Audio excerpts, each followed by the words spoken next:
Good day, good day, good day. I want to welcome you to another holistic life learning development for our Lunch and Learn Fridays. I am Shelby Frederick. We are broadcasting live from the Columbus, Ohio region. And listen, we have been talking and celebrating um, International Women's Month all month. I wasn't with you on last week because I was actually out of town on travels at a conference, but we are back here to wrap up our celebration of Women's History Month. And just want to welcome each of you that are tuning in, plugging into us on this fantabulous Friday. What I want to talk about today is as we are getting ready to enter into this season shift of moving into the springtime. And if you have been following along with some other classes that I have been offering, we have a Spring Clean Your Life 4-week coaching intensive. And so I wanted to kind of wrap that up today, our International Women's Month, Women's History Month, with talking about spring cleaning our life and looking at the 8 dimensions of wellness and how they empower us holistically when it comes to leadership development for women. And so, as we know, spring, it's a season of renewal. It is the perfect time for us, and especially women who are in leadership, to reassess and to realign our priorities. By embracing a holistic leadership development model, we as women, we harness the power of using the 8 dimensions of wellness to create a more fulfilling and a balanced life. And so, what I want to delve in a little bit today is just discuss the importance of what it means to spring clean your life through the lens of wellness and how it can contribute to the growth of your leadership positions. Now, I want to give a caveat today because if you know anything about my coaching style, if you know anything about my belief system, you know that I am a believer. And so, oftentimes, when we talk about balance, listen, there's really no such thing as having a balanced life. And the only way, whenever you hear me talk about having balance in our life, this is really coming from the place of understanding being led by Holy Spirit, being led by Holy Spirit. And so I wanted to make that caveat because that is something that I have actually learned over the course of years, over the course of being in leadership, over the course of serving. And so you don't get any balance apart from being led by Holy Spirit. And as you are led by Him, Holy Spirit, and you are following that leading and you are being obedient to the leading of Holy Spirit, then that's where that balance comes in because you're going to be doing what you have been graced and tasked to do at any specific time.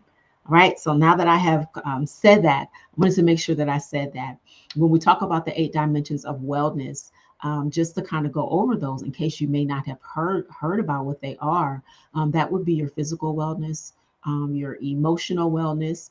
It looks at your intellectual wellness and also your social wellness, your spiritual wellness, and a couple others that we're going to, just get and jump right into. But listen, it becomes very, very, very, important. And I'm going to discuss some strategies with us on today so that you can have a realistic understanding and to make this practical for your life. So when we talk about our physical wellness and just as some strategies for spring cleaning our life in the 8 dimensions of wellness. So looking at our physical wellness, some of the things that you can do is to begin to set realistic fitness goals. Create a workout plan that suits your lifestyle and your preferences. And this is something that I am striving to get back into. I was really consistent last year. And then after the passing of my dad in September, things got to be a little bit more difficult. And in trying to get back into it, how we make our commitments to ourselves and just being disciplined. And so it's been a struggle for me. And I always like to be open, honest, and transparent. It has been a struggle for me to get back into that place of actually working out. And I think that with definitely with the change of weather, being able to actually go outside and to do some of the physical activities, that's what works for me. So again, when we talk about setting realistic fitness goals, I'm talking about what is going to be realistic for Shelby and also what is going to be realistic for yourself, and creating that workout plan, again, that suits your lifestyle and your preferences. When it comes to physical wellness, you can also look at revamping your diet. Incorporating more fruits and vegetables and whole grains while reducing the processed foods and the added sugars. Another part of that, another strategy would be to prioritize restful sleep by establishing a consistent bedtime and creating a comfortable sleeping environment. And so when we talk about creating a comfortable sleeping environment, you know, that also stems to, you know, our electronic devices. Are you sleeping with your phone next to you? Are you going to sleep? What is even though we're talking about physical wellness, what does the environment of even your sleeping space, what does that look like? Because that is, listen, they're all interconnected. They're all interconnected. And so you want to make sure that even your sleeping environment, that it is comfortable and that it is conducive for you to get restful sleep. Now, the second one we want to look at is emotional wellness. Some tips for emotional wellness would be to practice meditation and stress reduction techniques, such as meditating upon the word, deep breathing, or even journaling. You can set boundaries to protect your emotional well being and establish a healthy work life balance. And remember my caveats, how we do that. We do that by being led by the Spirit, because He's going to lead you where He has graced you for any particular time, any particular task, any particular moment in your life. And also, when it comes to our emotional wellness, we can't be afraid to seek professional help. And so, if you need to address unresolved emotional issues or mental health concerns, or you need help or assistance with stress management, reach out to a professional that can help you to get some victory in this area of your life. Now, number three is our intellectual wellness. You want to dedicate time each week to learning new skills or deepening your understanding of topics that interest you. We can do this by attending workshops or conferences or webinars. You can listen to podcasts, even blogs. But the important thing is to expand your knowledge and your professional network while you are expanding or deepening your understanding of topics that interest you. Another tip and strategy would be to engage in thought provoking discussions and sometimes even good debates with family, friends, or your colleagues. Number four would be social wellness, our social wellness. And so looking at how to nurture and how to strengthen the existing relationships by regularly connecting with loved ones and friends. We know that it's more, we're coming out of the pandemic.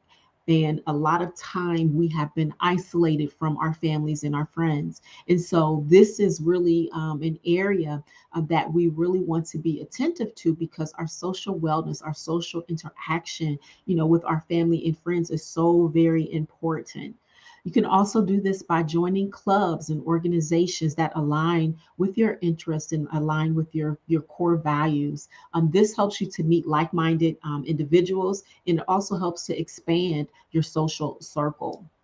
You can also volunteer for causes that you are passionate about, and to give that time to the community while also fostering these social connections. Number five would be our spiritual wellness. And our spiritual wellness is going to always be important. Listen, you want to continue to develop a deep spiritual practice, whether it's through meditating upon the word, whether it is through prayer, whether it is just reading and studying. You want to reflect on your personal relationship, that you even have, with God, strengthening your relationship and your intimacy with God. And so that is another way that we can also delve into our spiritual wellness. Now, the next one would be I believe our physical wellness. I did physical wellness already. What about our getting into our occupational wellness? That becomes important, as well. Looking at those things that we can do. We have been talking about the benefits um, of holistic leadership development, or strengthening our leadership skills. Again, a lot of these are interconnected with one another. And so you talk about, joining organizations or joining clubs. What are those activities when it comes to your occupation, that you can also participate in, that is going to strengthen your leadership skills, looking at your strengths and your weaknesses, and working on those areas that is going to make you a better and a more proficient leader. We're also looking at, the other aspects of our environmental wellness. Our environmental wellness is so very important. We're talking about spring cleaning our lives. Your environment cluttered? you know um, do you need to swap out old things, whether it could be your closet, your office space or your workspace, the space, creating a space for relaxation. This becomes important as well when we are talking about the 8 dimensions, of wellness. It becomes very important. And so, in combining all of these together, our financial wellness, do a spring clean, a spring checkup. Where are you at with your finances? Are you checking on your credit report? Are there any bills that you may need to catch up on, or you may need to make a payment arrangement on? All of these areas, they impact and they affect every other area of our life. And so, again, just wanted to give us some encouragement, as women, as we are developing ourselves, as women who are leading, women who are mentoring and who are coaching and who are training. We want to make sure that we are taking time to realign and to reassess, who we are, at the core, of our purpose design, at the core of our intelligence and how God has created us, to be as women, and to make sure that we are showing up fully, as ourselves, not showing up perfect, because this is not about perfection, but it is about being self aware. The more self aware that you are about who you are in your makeup, then the better it is for you to manage and to navigate life when life happens. Because listen, life is going to happen. But we want to make sure that we are equipped with the tools and the strategies that will make us and cause us to be successful, efficient, and continue on a good path that God has laid out for us. So, this is your Lunch and Learn Friday for today. I pray that it has been a blessing to you. You want to make sure that you tune in to me again on next Friday at 12:15 p.m. Eastern Standard Time. We will be back here at the same time, at the same place, and we're going to see what our next topic is going to be for the month of April. God bless you all. Have a fantabulous Friday and stay safe over this weekend. Bye bye.